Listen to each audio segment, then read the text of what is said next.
चलिए next 5 marks का problem है आपका, इसमें एक हम कर लिए थे रेसिप्टेंट पेमेंट लास्ट वीडियो में। नेक्स्ट है आपको depreciation account. Srinivasa bought a plant and machine on 1 April 2016 for 23,000। पहले इसके एक वर्किंग नोट्स तैयार कर लेंगे हम लोग, ठीक है। 23,000 में प्लांट एंड मशीनरी खरीदा, तो पहले परफॉर्मेंस का रहेगा date particular LF amount, date particular LF amount. यहाँ पे प्लांट एंड मशीनरी अकाउंट बना ली।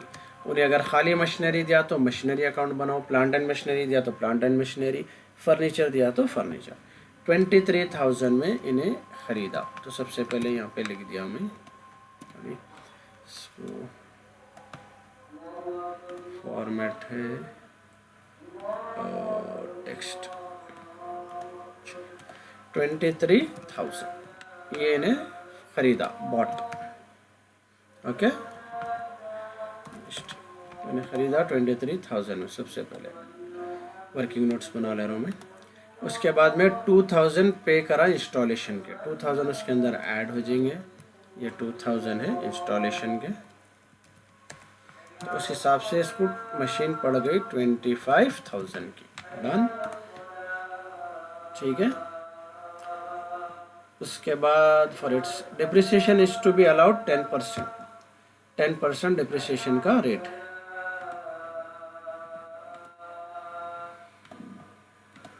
10% डिप्रिसिएशन का रेट है। यहाँ पे मैं रेट डाल दूंगा 10%। 10% का अमाउंट कितना होता है अपने को 2,500, ओके। चलिए उसके बाद में 31 मार्च 2019 the plant was sold for 8,000। सबसे पहले मैं इसकी परचेज की डेट डाल दूंगा, परचेज है 1 अप्रैल 2016, ठीक है, 1 अप्रैल।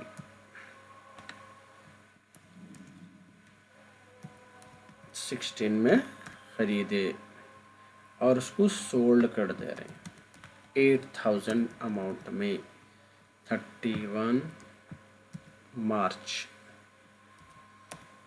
ठीक है, 31 मार्च 19 में। ये हो गए मेरे वर्किंग नोट्स। अब मेरे को जो है इसके अंदर कुछ और करने की ज़रूरत नहीं है,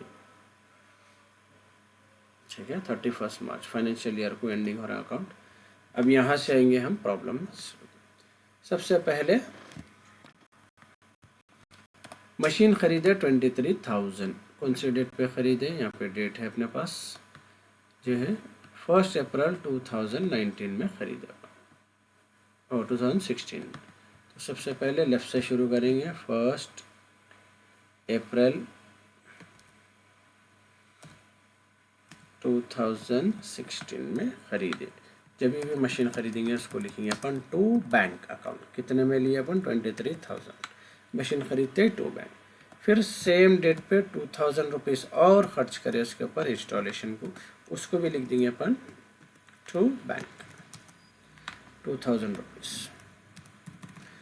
हो गया, ये ख़रीद लिए। ये दो इंटरेस्ट को अपन हैंडल ऑलरेडी कर चुके हैं, ठीक है, ये हो गया अपना। अब यहाँ पे राइट साइड में आएंगे अपन, आके लास्ट डेट लेंगे ईयर की। हमेशा मार्च में ख़त्म होता अपना फाइनेंशियल ईयर, तो यहाँ पे कोसा भी अमाउंट, कोसा भी अकाउंट करो, ये साइड में 31 मार्च डालेंगे। अब ये ईयर अपना अप्रैल में शुरू हुआ 16 में, तो अगला मार्च अपना आएगा 17 में, यानी 16 से लेके 17 में अपने को क्या हो रहा है, यहाँ पे ख़त्म हो रहा। तो इसको लिखते हैं अपन बाय डिप्रिसिएशन अकाउंट, ठीक है, डिप्रिसिएशन अकाउंट। डिप्रिसिएशन कितना आया अपने को फुल ईयर का 2,500, और अपन यहाँ पूरा साल यूज़ कर रहे हैं मशीन को। 1 अप्रैल 16 में लिए, 31 मार्च 17 तक मशीन यूज़ हो रही है अपनी। तो यहाँ पे 2,500 इसका अपन डिप्रिसिएशन ले लिया, हो गया। थोड़ी जगह छोड़ेंगे, यहाँ पे टोटल करेंगे 25,000, ज़्यादा अपने को लेफ़्ट साइड में है, सेम यहाँ पर डालेंगे अमाउंट 25,000, उसमें से इधर का अमाउंट माइनस करेंगे, तो यहाँ 22,500 बच रहे कैरी डाउन अपने को। इसको लिखेंगे बाय बैलेंस कैरी डाउन। ये भी रहेंगे लास्ट डेट ईयर की 31 मार्च 17। अब ये अमाउंट कहाँ जाएंगे अपने को, यहाँ ट्रांसफ़र होगा अगले साल में। जो कैरी डाउन का था वो अमाउंट नीचे लेना, ये वाला यहाँ से यहाँ ड्रैग करेंगे, ये हो जाता टू बैलेंस ब्रॉट डाउन। यहाँ पे नया साल शुरू हो जाता अपना, वो नया साल फिर शुरू होता अप्रैल में। अकाउंटिंग ईयर हमेशा शुरू होता अप्रैल में या मार्च में ख़त्म हो रहा ना, 1 अप्रैल को शुरू होता सेम ईयर में 2017। चलिए उसके बाद फिर इसके बाद का लास्ट ईयर की डेट डालेंगे 31 मार्च। अब 17 में शुरू हुआ तो ईयर कब ख़त्म होगा अपने को 18 के अंदर। फिर लिखेंगे बाय डिप्रिसिएशन अकाउंट। फिर पूरा साल यूज़ करें, ये साल भी मशीन कितना था डिप्रिसिएशन अपने को 10%, 2500 सेम लेंगे। फिर थोड़ी जगह छोड़ेंगे, 22 तो 500 है यहाँ का ज़्यादा टोटल, सेम टोटल यहाँ पे डालेंगे आप। इसमें से 2500 माइनस करें, कैरी डाउन कैसा करते हैं अपन विच कर रहे हैं, 20,000 बचे मेरे को। तो by balance carry down same 31 मार्च 2018। ठीक है, अब ये 20,000 को फिर नीचे लेके आएंगे, कैरी डाउन को ब्रॉड डाउन में कन्वर्ट करेंगे टू बैलेंस ब्रॉड डाउन। ये रहेंगे डेट 1 अप्रैल 18। ठीक है, अब अपन एक बार जाके देखेंगे अपन बेच रहे हैं कौन सी तारीख को, सोल्ड की क्या डेट है अपनी 31 मार्च 19। आई क्या देखेंगे 31 मार्च 19, ये साइड क्या आ रही 31 मार्च, हाँ 18 में शुरू हो रहा है, इन्हें कब ख़त्म होता अपने को 19 में। इसका मतलब बेचने की डेट आ गई। जब भी मशीन बेच रहे अपन 8,000 में बेचते रहे तो 3 एंट्रीज बनते। सबसे पहली एंट्री सेम बनती है इसकी बाय डिप्रिसिएशन अकाउंट बनती है। ठीक है, ये पूरा साल यूज़ कर रहे हैं मशीन, फिर अपन तीसरा साल कंप्लीट यूज़ करके बेच रहे तो 2,500 रुपीज़ का डिप्रिसिएशन है। तो डिप्रिसिएशन का एक्चुअल मीनिंग समझा जाता है। डिप्रिसिएशन किसको बोलेंगे, अपन एक फ़ोन ख़रीदे, फ़ोन ख़रीदने के बाद में उसको 1 साल यूज़ कर रहे, फिर बेचने को गए तो सेम रेट में नहीं जाता, जितने पैसे उसके ऊपर कम आते वो होता उसका डिप्रिसिएशन। तो जैसा जैसा फ़ोन पुराना होते जाता उसकी वैल्यू क्या होती, कम होती जाती।